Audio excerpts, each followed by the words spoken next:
Alright, panibagong araw, panibagong reaksyon na naman po. So ayan, Pastor Kibuloy hindi umano nag-surrender, kundi napilitan na lamang at masusukol na ng kapulisan ayon mismo sa President Marcos Jr. Alright, so panoorin natin at hindi ganyan yung nangyari.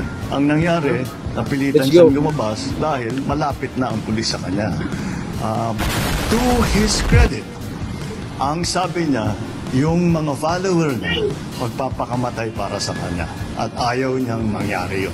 So to his credit, he was still displaying a modicum of leadership to his followers. Kaya naman, again, I will stress, it was a very, how do we say, involved police action, augmented, of course, by the AFP, augmented by the civilian arms of government.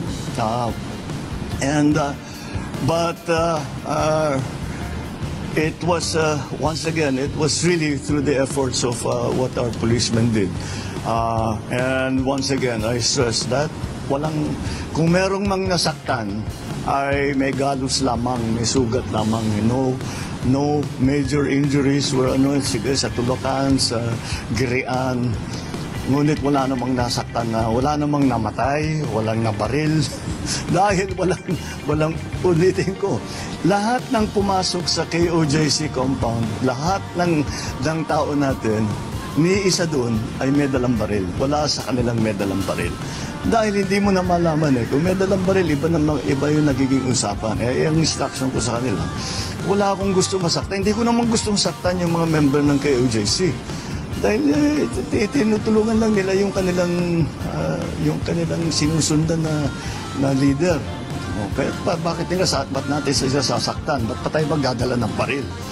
So, ganun na lang. And so, again, this is how it should be done. You can't do this without hurting anyone.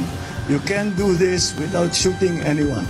That is what police work is meant to be. And this is police work at its best. Kaya congratulations sa lahat ng ating mga kapulisan, yung na-involved, yung behind the scenes na na-involved.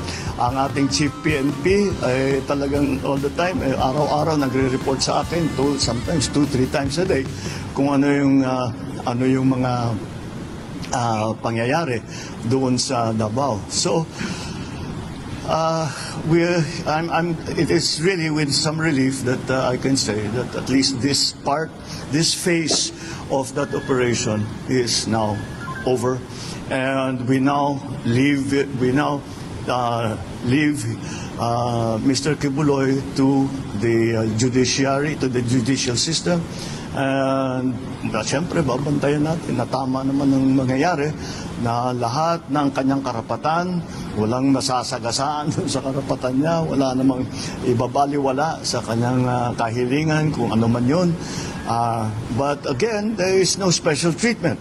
Although he's a very prominent person, we actually, kahit na may magsabi na gawin natin special treatment, hindi namin alam gawin yun We don't know what special treatment is.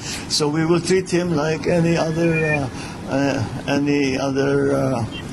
arrested person, and will respect his rights, and we will go through the process. The process will be transparent. Everyone who is involved will be accountable, and we will demonstrate once again to the world that our judicial system in the Philippines is active, is vibrant, and is working well. All right? Thank you. Okay, thank you.